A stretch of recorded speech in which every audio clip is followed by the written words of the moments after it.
Luc, chapitre 13. En ce même temps, quelques personnes qui se trouvaient là racontèrent à Jésus ce qui était arrivé à des Galiléens dont Pilate avait mêlé le sang avec celui de leur sacrifice. Il leur répondit, « Croyez-vous que ces Galiléens fussent de plus grands pécheurs que tous les autres Galiléens parce qu'ils ont souffert de la sorte? Non, je vous le dis. Mais si vous ne vous repentez, vous périrez tous également. Ou bien, ces 18 personnes sur qui est tombée la tour de Siloé et qu'elle a tué, croyez-vous qu'elles fussent plus coupables que tous les autres habitants de Jérusalem? Non, je vous le dis. Mais si vous ne vous repentez, vous périrez tous également. » Il dit aussi cette parabole. Un homme avait un figuier planté dans sa vigne. Il vint pour y chercher du fruit, et il n'en trouva point. Alors il dit au vigneron, « Voilà 3 ans que je viens chercher du fruit à ce vigne, et je n'en trouve point. Coupe-le. Pourquoi occupe-t-il la terre inutilement? » Le vigneron lui répondit, « Seigneur, laisse-le encore cette année. Je creuserai tout autour et j'y mettrai du fumier. Peut-être à l'avenir donnera-t-il du fruit, sinon tu le couperas. » Jésus enseignait dans une des synagogues le jour du sabbat. Et voici, il y avait là une femme possédée d'un esprit qui la rendait infirme depuis 18 ans. Elle était courbée et ne pouvait pas du tout se redresser. Lorsqu'il la vit, Jésus lui adressa la parole et lui dit, « Femme, tu es délivrée de ton infirmité. » Et il lui imposa les mains. À l'instant, elle se redressa et glorifia Dieu.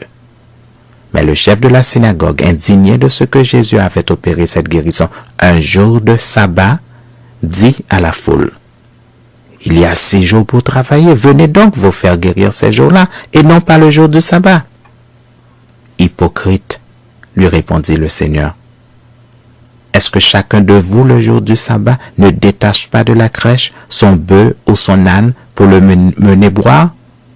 Et cette femme, qui est une fille d'Abraham et que Satan tenait liée depuis 18 ans, ne fallait-il pas la délivrer de cette chaîne le jour du sabbat?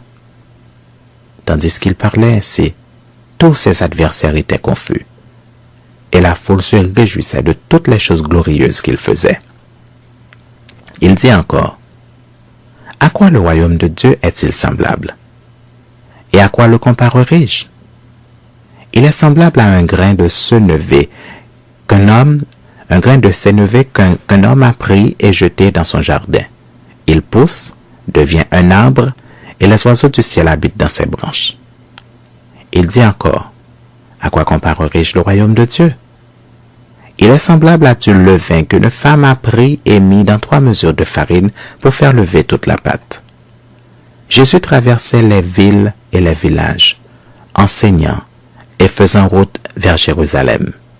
Quelqu'un lui dit, « Seigneur, n'y a-t-il que peu de gens qui soient sauvés? » Il leur répondit, « Efforcez-vous d'entrer par la porte étroite, car je vous le dis, beaucoup chercheront à y entrer et ne le pourront pas.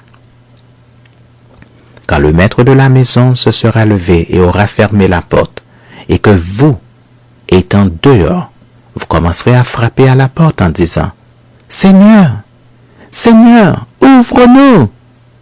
Il vous répondra, « Je ne sais d'où vous êtes. » Alors vous vous mettrez à dire, « Nous avons mangé et bu devant toi, et tu as enseigné dans nos rues. » Et il répondra, « Je vous le dis, je ne sais d'où vous êtes. Retirez-vous de moi, vous tous, ouvriers d'iniquité. » C'est là qu'il y aura des pleurs et des grincements de dents, quand vous verrez Abraham, Isaac et Jacob et tous les prophètes dans le royaume de Dieu, et que vous serez jetés dehors.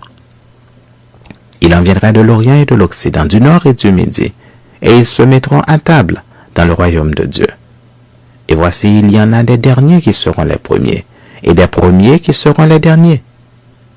Ce même jour, quelques pharisiens vinrent lui dire, « Va-t'en, pars d'ici, car Hérode veut te tuer. » Il leur répondit, « Allez, et dites à ce renard, Voici, je chasse les démons et je fais des guérisons aujourd'hui et demain, et le troisième jour j'aurai fini.